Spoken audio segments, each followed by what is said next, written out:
Hello students, welcome to Awadh education. I hope कि आप सब लोग वेल एंड गुड होंगे एंड आप लोग अच्छे से प्रिपरेशन भी कर रहे होंगे और अच्छे से इस प्रीवियस क्लासेस सभी को यानी सभी प्रीवियस क्लासेस भी वॉच कर रहे होंगे। बात कर रहा हूँ मैं आपके स्टैटिक्स की, जिसमें हम यूनिट नंबर 1 है आपका પ્રોબેબિલિટી, જેને આપણે હિન્દી કે ગુજરાતીમાં સંભાવના કહીએ છીએ।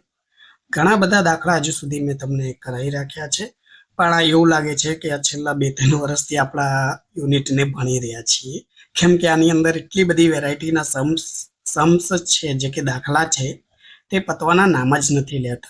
પણ તમને બી ખબર હોવી જોઈએ કે જ્યાં સુધી સંપૂર્ણ રીતે આ ચેપ્ટર નહીં પતે ત્યાં સુધી હું તમને દાખલા ગણાય જ કરીશ। તો મોટા ભાગના આ મેથડના છેલ્લા 2 સમ છે, એટલે કે સમ નંબર જે 19 છે તમારી સ્ક્રીન ઉપર, અને આની સાથે જ આપણે 2 સમ કરશો એટલે નેક્સ્ટ જે સમ હશે એ સમ નંબર 20 છે, જેથી તમારો આ સંપૂર્ણ રીતે જે संभावना दाखला है ये तमने आवड़ी जैसे। तो चलिए स्टार्ट करते हैं इस वीडियो को। ये रहा आपकी स्क्रीन पर सम नंबर 19, जैसा मैं बता चुका हूँ। आपकी बुक का एक्सरसाइज नंबर 49B है। 3 persons A, B, C aim a target। Gujarati में कहूँ तो 3 एवा व्यक्तिओ छे जे जेमनुं नाम A, B, C छे ने तेमनुं जे उद्देश्य छे टार्गेट करवानुं छे, बरोबर। The probability of hitting the target represently 1/2, 1/3 and 2/5। Gujarati में कहूँ तो तेनी संभावना छे जे टार्गेट ने हिट करे 1/2 छे, એટલે કે આપણે તમે 1/2 ને કન્વર્ટ કરશો એટલે આ ફ્રેક્શન વેલ્યુ કહેવાય, इंग्लिश में फ्रैक्शन वैल्यू कहवाय। इसको आप कन्वर्ट करोगे 1/2 को, तो 1/2 को आप कन्वर्ट करोगे तो कितना होगा 0.5 होगा। 1/3 को आप कन्वर्ट करोगे तो कितना होगा 1/3 को आप कन्वर्ट करोगे तो 0.33 होगा। एंड 2/5 को कन्वर्ट करोगे तो ये 0.40 होगा। एकदम सरल है, मन नहीं लगता कि तमने कोई पण समस्या थशे। फाइंड द प्रोबेबिलिटी डेट, तो संभावना तमे फाइंड करो। नंबर 1 छे at least 1 person will hit the target, के ओछामां ओछो एक व्यक्ति जे छे टार्गेट ने शुं करे हिट करे। Number 2 majority of the person will be hit the target, तो मोटा भागना जे पर्सनो छे जे टार्गेट ने हिट करे। एंड नंबर 3 है the target will not be hit, के टार्गेट ने हिट ना करे। तो खूब सरल એટલે ખૂબ સારો પ્રશ્ન છે આ, જેથી તમામ તમારા જે કેલ્ક્યુલેશન છે એ કવર થઈ જશે। चलिए स्टार्ट करते हैं। सबसे पहले हम क्या कैलकुलेट करेंगे, तो कैलकुलेट नहीं करेंगे, स्टार बनाकर कुछ चीज़ों को क्लियर कर लेते हैं। जैसा मैंने आपसे ऊपर ही कहा, P ऑफ A नाम दे देंगे हम, और ये चाहिए तो हमें क्या करना है, कुछ नहीं, सिंपल 1/2, तो ये 1/2 कर देंगे तो 0.05 मिल जाएगा।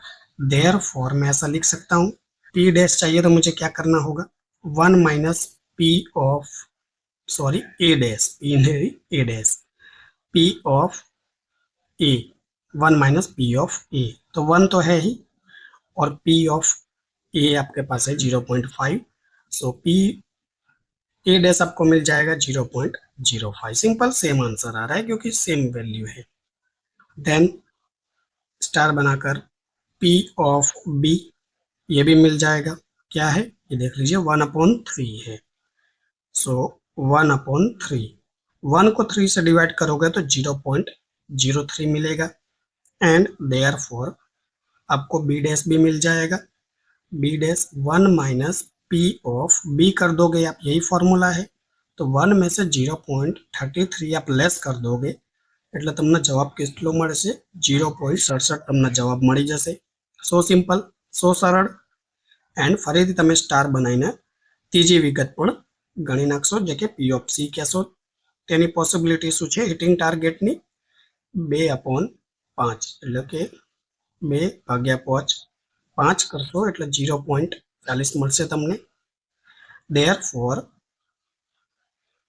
C डैश मळी जशे तमने 1 माइनस P ऑफ C 0.40 छे, तो 1 मांथी 0.40 ने तमे बात करी दो એટલે 0.60 मळी जशे तमने 1 C डैश।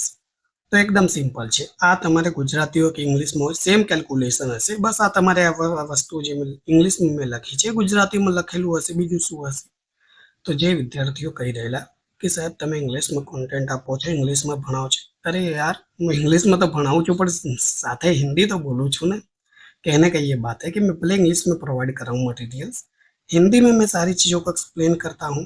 તો ગુજરાતીવાળા વિદ્યાર્થી મિત્રો તમને પણ આ વિડીયો હેલ્પફુલ રહેશે. એવું નથી કે તમને આ હેલ્પફુલ નહીં રહે. હા, તમે સમજવા જ ના માંગતા હોય તો એ વસ્તુ પછી અલગ છે કે તમે હું ગમે તેટલો પ્રયત્ન કરી લઉં એ તમે ધારણા કરી જ લીધી છે કે ના સાહેબ ગુજરાતી બોલશે તો જ મને ખબર પડશે. તો પછી એ તો ગમે તે રીતે હું તમને એક્સપ્લેન કરું હિન્દીમાં કે પછી ઇંગ્લિશમાં, તમને ગુજરાતીમાં બોલીશ તો જ ખબર પડશે. તો એવી ધારણા ના હોવી જોઈએ. જો હું હિન્દીમાં એક્સપ્લેન કરું તો તમને ખબર પડવી જોઈએ, એમાં કોઈ મોટી વાત છે નહીં.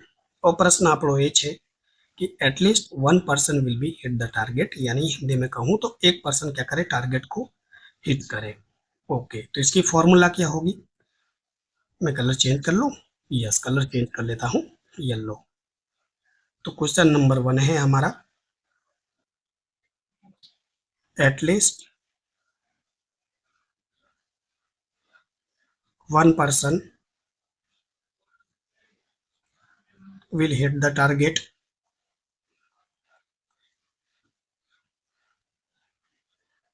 सिंपल. तो આપણે આને શું લખતો, P of A union B union C. નાની ફોર્મ્યુલા તો શું થઈ જશે, 1 minus P of A dash into P of B dash into P of C dash. Simple, यही इसकी फॉर्मूला है. और ये रहा आपके पास 1 एज इट एज ही. और P of A dash, P of B dash, P of C dash ये रहा, देख लीजिए. A डैश का आंसर है 0.05, तो मैं यहाँ लिख सकता हूँ 0.05. Simple, multiply by B dash, P of B dash जो कि कितना है 0.67, तो 0.67. P ऑफ C जो कि कितना है 0.60, तो मल्टीप्लाई कर देंगे 0.60. सबसे पहले मल्टीप्लिकेशन होगा, थोड़ा सा मुझे स्क्रॉल करना पड़ेगा तो मैं स्क्रॉल कर लेता हूँ. यस, देख लीजिए 1 माइनस ये तीनों को मल्टीप्लाई कर लेंगे. સૌથી પહેલા ત્રણેયને આપણે ગુણા કરી લેશું. 0.5 મલ્ટીપ્લાય બાય 0.67 મલ્ટીપ્લાય બાય 60, તો તમને જવાબ મળશે 0.20. એકમાંથી 0.20 ને આપણે બાદ કરશો તો 0.80 તમને જવાબ મળી જશે. This is your answer. આ તમારો શું છે, જવાબ છે. પ્રશ્ન બીજો છે, જેથી હું પહેલા કલર ચેન્જ કરી લઉં જેથી તમને આઈડિયા રહે. પ્રશ્ન નંબર, ના કલર સારો લેવા દો પહેલા. યસ, ક્વેશ્ચન નંબર 2 है, એટલે પ્રશ્ન નંબર 2 કે majority of person will hit the target. કે મોટા ભાગના શું કરે, પર્સન ટાર્ગેટને હિટ કરે. તો ચલિए નંબર 2 રાઈટ. આવું લખવાની જરૂર નહીં, વર્ડિંગમાં ડાયરેક્ટ હું લખી શકું છું. આની ફોર્મ્યુલા શું થશે, આની પ્રોબેबिलिटी આપણે निकालवी હોય તો શું થશે. तो देखिए इसकी अगर मुझे प्रोबेबिलिटी निकालनी होगी कि मेजोरिटी पर्सन क्या करे, टारगेट को हिट करे, तो देखिए P of A cap B cap C dash, simple, plus P of A cap B dash cap C plus P of A dash cap B cap C हो जाएगा. And third P of A cap B cap C, यही formula हो जाएगा हमारा. कुछ नहीं करना है, बस आपको वैल्यू पुट कर देना है. तो ये फर्स्ट ब्रैकेट में हम वैल्यू पुट करेंगे. सॉरी, ये पूरा का पूरा ब्रैकेट है, नहीं यहाँ नहीं है, राइट. पी ऑफ के बाद बनाया ना, तो ये पूरा ब्रैकेट है. अब देखिए मुझे क्या चाहिए, ए, पी ऑफ ए चाहिए. अब ये मैं फॉर्मूला को तोड़ भी सकता हूँ. चलिए पहले मैं फॉर्मूला को तोड़ कर समझा देता हूँ जिससे आपको समझ आए. अब ब्रेक करना है, राइट. तो पहले इसको ब्रेक करेंगे, सिंपल.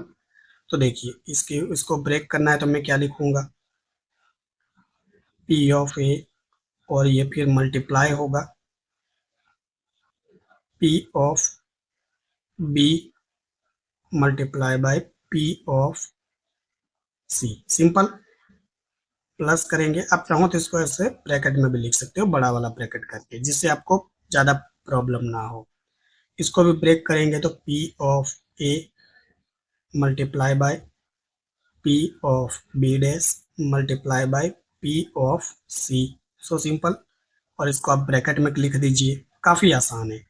इसको भी लिख देंगे हम, P of A dash multiply by P of B multiply by P of C। बड़ा वाला ब्रैकेट आप कर सकते हो ऐसे, एंड प्लस बड़ा वाला ब्रैकेट करके लिख सकते हो P of A multiply by P of B multiply by P of C। बस ये फॉर्मूला को ब्रेक करना आना चाहिए, और कुछ भी नहीं है। बस अब आपको क्या करना है, वैल्यू पुट कर देनी है। कैसे? तो P of A, ये रहा ना P of A 0.5, तो ये ब्रैकेट करके लिखता हूँ मैं। थोड़ा सा मैं पीछे से लिखूंगा जिससे एक लाइन में क्या हो जाए, सारी वैल्यू आ जाए। तो थोड़ा सा मैं इक्वल टू करके यहाँ से लिख रहा हूँ, जिससे क्या हो, वैल्यू आ जाए। सिंपल। तो देखिए P of A कितना है हमारा, 0.5, तो यहाँ लिख देता हूँ मैं 0.5 multiply by P of B, तो ये रहा P of B 0.33 and multiply by what, P of C, P of C नहीं, P of C डैश है, सॉरी, देखिए P of C डैश है ना, P of C डैश, तो ये रहा C डैश 0.60, 0.60। ब्रैकेट को क्लोज कर दीजिए। ये फर्स्ट ब्रैकेट था, प्लस एज इट एज रखिए। ये सेकंड वाला ब्रैकेट है, तो यहाँ लिख रहा हूँ मैं P of A डैश जो कि 0.5 है multiply by P of B dash, तो ये रहा P of B dash 0.67, 0.67 multiply by P of C 0.40, तो ये 0.40 हो गया। So simple. प्लस करके P of A डैश, तो ये रहा आपका P of A dash 0.05, 0.05 multiply by P of B और P of C, ये रहा 0.33 मल्टीप्लाई बाय 0.40। सिंपल। ये वाली वैल्यू लिखिए 33 और 40, P of B और P of C। And last वाला है, क्या है, P of A, P of B, P of C। तो 0.5, 0.33 and 0.40, 0.50 multiply by 0.33 multiply by 0.40, bracket close. अब क्या है, लास्ट स्टेप बचा है, बस सबको 1 बाय 1 मल्टीप्लाई करते जाइए। मैं थोड़ा सा स्क्रॉल कर लेता हूँ। यस, तो देख लीजिए कैसे सॉल्व करेंगे। 0.5 मल्टीप्लाई बाय 0.33 मल्टीप्लाई बाय 0.60, आप ये मल्टीप्लाई करोगे तो आपको 0.10 मिलेगा, 2 डिजिट ही लिखेंगे। प्लस 0.5 0.67 प्लस इंटू 0.40 करोगे तो आपको ये मिलेगा 0.13। So simple, so easy. Plus 0.5 multiply by 0.33 multiply by ये 0.40 है, करोगे तो आपके पास आंसर कितना आएगा, 0.07 plus 0.50 multiply by 0.33 multiply by 0.40 करोगे तो आपको भी ये अगेन 0.07 ही मिलेगा। बस चारों की वैल्यू को प्लस कर दीजिए। 10 प्लस 13 यानी 23 प्लस 7 यानी 30 प्लस ये 7 यानी 0.37, 0.37। This is your second answer. बताइए क्या ही था। तो एटलीस्ट टारगेट को मेजोरिटी यानी क्या कि ગુજરાતીમાં કહે તો મોટા ભાગે ટાર્ગેટને જે હિટ કરે તેની આ સંભાવના આવી રીતના રહેશે, બરોબર। આ એની ફોર્મ્યુલા છે, જો કે તમે આ ફોર્મ્યુલા ગુજરાતીમાં લખશો કે ઇંગ્લિશમાં, રાઈટ। આની જે डिनोट કહેવાય જેને આપણે લખીએ એ તો इंग्लिश में જ રહેવાની છે। सो मुझे नहीं लगता है कि आपको ज़्यादा परेशानी होगी। अब एक और कलर चेंज करूँगा, किस लिए सर, આપણે આ ત્રીજો પ્રશ્ન તો સોલ્વ કરવાનો છે ને કે the target will not be hit, કે ટાર્ગેટ જો હિટ ના થાય તેની પ્રોબેબિલિટી શું છે। એકદમ સિમ્પલ સરળ આની ફોર્મ્યુલા છે જે આપણે એપ્લાય કરશો કે ટાર્ગેટ હિટ ના થાય। પહેલા મેં સ્ક્રોલ કરી લઉં છું થોડું। યસ, નંબર 3 હવે જો આની પ્રોબેબિલિટી એકદમ સિમ્પલ છે, P of A dash cap B dash cap C dash, simple. અને તેની ફોર્મ્યુલા શું થઈ જશે, 1 minus P of A union B union C, આ એની ફોર્મ્યુલા થઈ જશે. અને 1 તો એમને એમ જ રહેશે ને, P of A union B union C છે આપણી પાસે. ક્યાં છે સાહેબ બતાવો, આ રહ્યો જો, P of A union B union C, અને તેનો જવાબ છે 0.80, જે એટલીસ્ટ 1% બી શું કરે, ટાર્ગેટને હિટ કરે તે પ્રોબેબિલિટી હતી. તો આપણે 1માંથી 0.80 ને બાદ કરી દેશો તો જે આપણા જવાબ જોઈએ છે કે અહીંયા તમને શું પૂછેલું કે 1% શું કરે, ટાર્ગેટને હિટ કરે. અને આમાં શું પૂછવામાં આવ્યો પ્રશ્ન નંબર 3માં કે એક બી વ્યક્તિ ટાર્ગેટને હિટ ના કરે. એનો મતલબ કે 1માંથી 0.80 તમે બાદ કરશો તો 0.20 તમને મળી જશે. આ તમારો જવાબ થઈ ગયો. તો જો આ પ્રશ્ન 1 અને આ પ્રશ્ન 2 સરખો જ છે, આનું અપોઝિટ કહેવાય. કેવી રીતના કે જો 80% જે છે વ્યક્તિઓ એટલીસ્ટ ટાર્ગેટને હિટ કરશે અને 20% એવા વ્યક્તિઓ છે જે ટાર્ગેટના એક પણ હિટ નહીં કરે. તો આ જોઈ લો, ખૂબ સરસ દાખલો હતો. હજુ બીજો બી સમ આપણે ગણતો આની અંદર, એવું નથી કે એક સમ ગણશો, કેમ કે જો વર્ષોથી આ ચેપ્ટર ચાલી રહ્યું છે તો પછી પતશે ક્યારે હું એક દાખલા ગણાવીશ તો તમને. તો ખૂબ સરસ દાખલો હતો આ 49B, જે તમારી ચોપડીનો છે. चलिए फटाफट सेकंड सम भी इसको क्या करते हैं, हम सॉल्व करते हैं. सो ये रहा आपकी स्क्रीन पर सम नंबर 20, यानी ये अकॉर्डिंग टू माय रैंक है, राइट. आपको पता चल गया होगा कि अभी तक मैंने 19 सम करवा चुका. 19 तो क्या, अभी लास्ट वाला 19 ही था यानी, राइट. और ये आपकी स्क्रीन पर 20 है. एक्सरसाइज कौन सी है सर, 50C है, राइट. आपके बुक का 50C है ये एक्सरसाइज नंबर. पढ़ते हैं क्या क्वेश्चन है, जिससे हमें थोड़ा सा क्या हो, आइडिया हो जाए कि ये क्वेश्चन कहना क्या चाह रहा है. तो चलिए देखते हैं क्वेश्चन क्या कह रहा है. The opinion in favour of a book given by 3 criteria in the ratio 3:5, 2:5, 3:4. Find the probability. यानी કહેવાનો એ અર્થ છે કે 3 ક્રાઇટેરિયા તમને આપવામાં આવ્યા છે. એક ચોપડી છે, તે ચોપડી એક ફેવર એટલે કે તમારા સમર્થનમાં છે એવો ઓપિનિયન તમારે આપવાનો છે. અને તેના તમને શું રેશિયો, એટલે કે તમને રેશિયોના શું કહેવાય ગુજરાતીમાં, રેશિયોનો ગુજરાતીમાં શું કહેવાય, અનુપાત. જસ્ટ અ સેકન્ડ, હું એ પણ ભૂલી ગયો. यस, गुजरात हिंदी में तो अनुपात कहते हैं, गुजराती में हाँ गुणोत्तर. याद आई गયું જો, गुणोत्तर क्या है, बराबर. गुजराती में આપણે गुणोत्तर कहिए છીએ रेशियो. हिंदी में तो मुझे पता था, अनुपात कहते हैं इसको हम. वो दिया है आपको सिंपल. तो गुणोत्तर આપવામાં આવ્યા છે તમને 3:5, 2:5 અને 3:4, બરોબર. અને પ્રશ્ન શું છે, number 1, at least one will be good opinion about book. એ ઓછામાં ઓછો એક સારો એવો ઓપિનિયન હોવો જોઈએ ચોપડી પ્રત્યે. નંબર 2 है majority will give good opinion about a book. और हिंदी में कहूँ तो मेजोरिटी पार्ट जो है ज़्यादा अच्छा ओपिनियन रहे, यानी गुजराती में कहिए तो मोटा भागनो आ ચોપડે પ્રત્યે સારો ઓપિનિયન રહેશે એવો આ પ્રશ્ન છે, બરોબર. तो इसको भी फटाफट से सॉल्व कर देते हैं. पहले स्टार बनाकर वही चीजें हम फाइंड आउट कर लेंगे. नाम हम खुद से दे देंगे जो कि दिया नहीं है. तो देख लीजिए, नाम શું આપી દેવાનું, આપણે જાતે જ આપી દેવાનું. P of A is equal to what, આ રહ્યું ને નંબર 1, 3/5, 3/5. તો 3/5 ના આવે, 3/8 આવે, राइट. 3 અને વત્તા 5 એટલે 8, तो 3/8 हो जाएगा. और 3 को 8 से आप डिवाइड कर दोगे तो ये कितना मिल जाएगा, 0.38.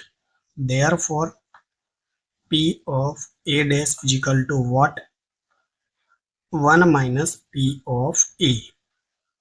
तो 1 तो છે, हाँ. P of A કેટલા છે, 0.38. એટલે તમને P of A dash કેટલા મળી જશે, 0.62. એકદમ સરળ છે કે નહીં. મને નથી લાગતું કે તમને આમાં समझવામાં थोड़ी પણ प्रॉब्लम आवे।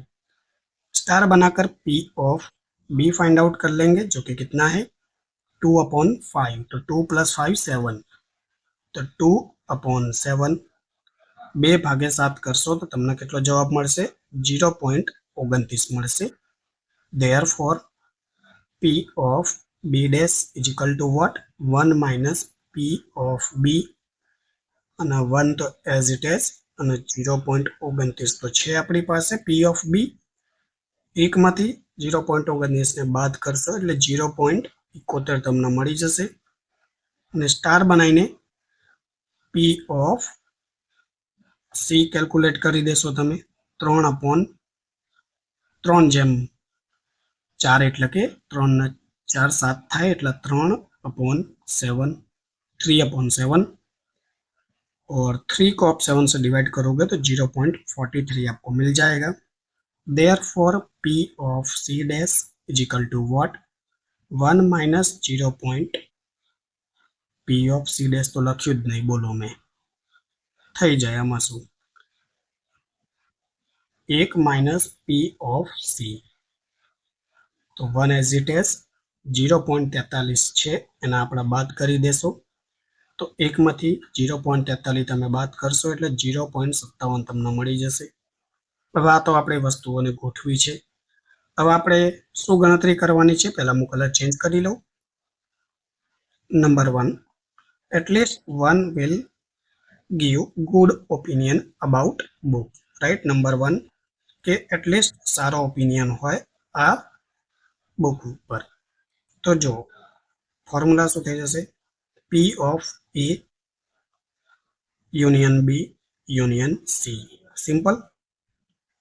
અને 1 minus P of A dash multiply by P of B dash multiply by P of C dash, right. આ શું કર્યું સાહેબ તમે જો આ આપણી પોસિબિલિટી સારી છે અને આ આપણી પોસિબિલિટી ના, એટલે સારી એટલે આ થવાની છે, ના થવાવાળી પોસિબિલિટી છે, સિમ્પલ। સંભાવના ઘટે તે આ છે અને સંભાવના ના ઘટે, જે ઘટના ના ઘટે એ આ છે, બરોબર। તો ઘટના ના ઘટે એ જવાબ તમારે એકમાંથી બાદ કરી દેવાનો। તો દાખલા તરીકે P of A dash કેટલો છે 0.62, તો 0.62 multiply by P of B dash 0.71 and P of C dash 0.57 multiply by 0.57, તો એક એમને એમ રહેશે, પહેલા આપણે ગુણ્યા કરી લેશો ત્રણેયના 0.62 ગુણ્યા 0.71 0.57 તમે મલ્ટીપ્લાય કરશો તો તમારી પાસે જવાબ કેટલો આવશે, જસ્ટ સેકન્ડ, 0.25 તમને શું મળશે જવાબ મળશે। એકમાંથી 0.25 ને બાદ કરી દેશો તો 0.75 આ તમારો શું થઈ ગયો જવાબ થઈ ગયો કે એટલીસ્ટ એક ચોપડીનો સારો ઓપિનિયન હોય। So simple, so easy. पहले मैं कलर चेंज कर लेता हूं। क्वेश्चन नंबर 2 है majority will give good opinion about a book, कि ज्यादा से ज्यादा भाग हो सके वो क्या होगा कि अच्छा हो, यानी ज्यादा से ज्यादा आंसर हो सके कि हमारे सही मिले, तो नंबर 2 होगा। और इसकी प्रोबेबिलिटी क्या होगी, तो देखिए इसको पहले लिखना आना चाहिए, वही P of A cap B cap, एक मिनट में थोड़ा पास में लिखता हूँ तभी ये सारी फॉर्मूला क्या होगी एक स्क्रीन पर आ जाए, यानी एक ही लाइन में आ जाए, ज्यादा खराब ना दिखे। Yes, P of A cap B cap C dash plus P of A cap B dash cap C plus P of A dash cap B cap C plus P of A cap B cap C, simple यही formula है। अब आपको क्या करना है, इसको break down करना है, राइट।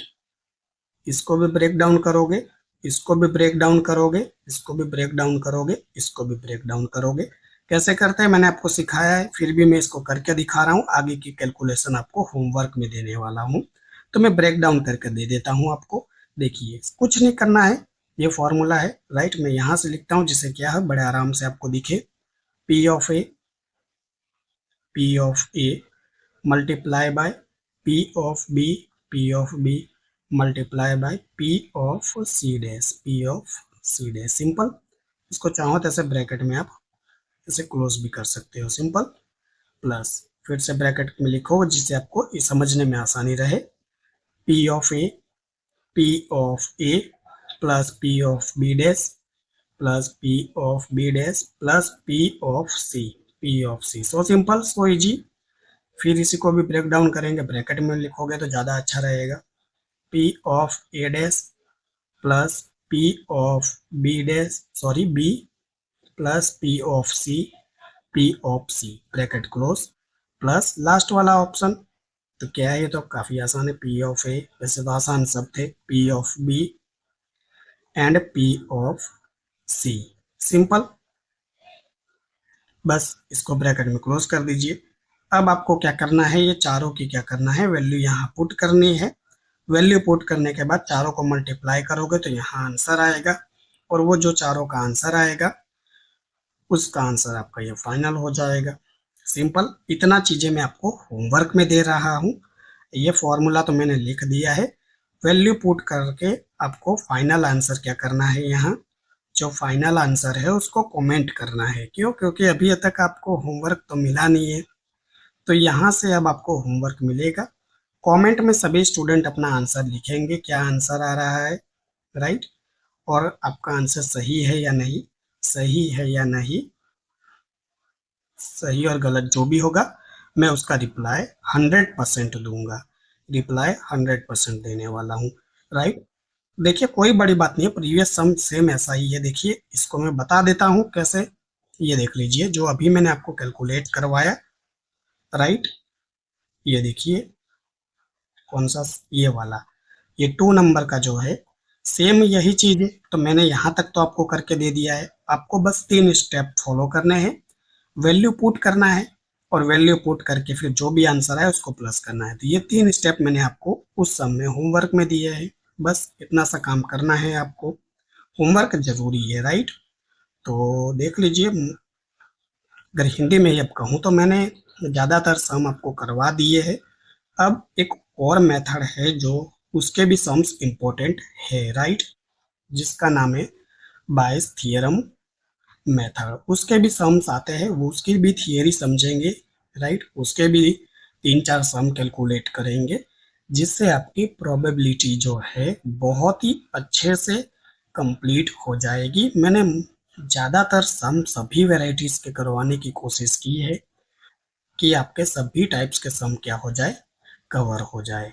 तो इस क्लास में मैंने पर्टिकुलर 3 भाषा में मैंने पढ़ाने की कोशिश की है। खैर मुझे थोड़ा अजीब लगता है રાઈટ, કે થોડું ગુજરાતી બોલવું પડે ને થોડું હિન્દી ને ઇંગ્લિશ વાંચવું પડે, પણ હવે વિદ્યાર્થીઓ કહી રહ્યા છે મને પર્સનલી ઇન્સ્ટાગ્રામ ઉપર કે સર તમે થોડું ગુજરાતીમાં પણ એક્સપ્લેન કરો જેથી અમને ખબર પડે। તો મેં એમને પૂછ્યું કે શું તમને હિન્દી નથી આવડતી, કે સર આવડે છે પણ ગુજરાતીમાં સમજવામાં અમને થોડું સરળ પડે છે। तो अगर कोई हिंदी स्टूडेंट होंगे जो आउट ऑफ स्टेट के, उनको अगर गुजराती समझ में ना आए तो आप प्लीज कमेंट करके बताइएगा, जिससे मैं कुछ और ऑप्शन क्रिएट कर पाऊँ। तो फिलहाल इस वीडियो में इतना ही था। आई होप कि आपने इस वीडियो में बहुत इंजॉय किया होगा। कोई भी अगर डाउट या कुछ भी हो तो कमेंट करके ज़रूर पूछिएगा। एंड वीडियो कैसी लगती है प्लीज़ वो भी मुझे बताइएगा, जिससे क्या हो कि मुझे भी कुछ आइडिया हो कि मुझे क्या इम्प्रूवमेंट लाना है, कैसे आपको रिकॉर्डिंग सेशंस देने हैं। सो मिलते हैं नेक्स्ट क्लास में एक अच्छी मेथड के साथ। तब तक के लिए आप अपना क्या करिएगा, ध्यान रखिएगा। Take care, bye.